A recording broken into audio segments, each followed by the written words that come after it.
سوال نمبر 13۔ جب قیامت کا دن آئے گا اور مجرم اللہ کے سامنے کھڑے ہوں گے تو ان کی جسمانی اور نفسیاتی حالت کیا ہوگی؟ سوال، سورہ ابراہیم کے مطابق قیامت کے دن ظالموں اور مجرموں کی آنکھوں کا کیا حال ہوگا؟ اے، وہ بند ہو جائیں گی۔ بی، وہ خوف سے پھٹی کی پھٹی رہ جائیں گی۔ سی، ان سے آنسو بہہ رہے ہوں گے۔ ڈی، وہ اندھی ہو جائیں گی۔ درست جواب بی، وہ خوف سے پھٹی کی پھٹی رہ جائیں گی۔ اللہ تعالیٰ قیامت کے دن کا ایک منظر بیان کرتے ہوئے فرماتے ہیں جس دن ظالموں کو ان کے اعمال کا نتیجہ ملے گا۔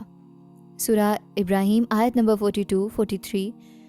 وہ تو انہیں اس دن تک مہلت دے رہا ہے جس دن آنکھیں پھٹی کی پھٹی رہ جائیں گی، وہ سر اٹھائے دوڑ رہے ہوں گے، ان کی نگاہیں ان کی طرف واپس نہ لوٹیں گی اور ان کے دل اڑے ہوئے ہوں گے۔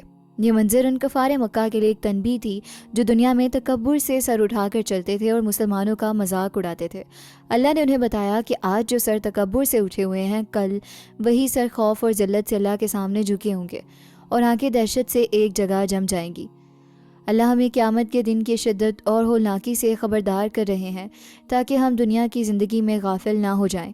یہ دنیا کی زندگی ایک امتحان ہے اور اس کا نتیجہ اس دن سامنے آئے گا جو بہت سخت ہوگا۔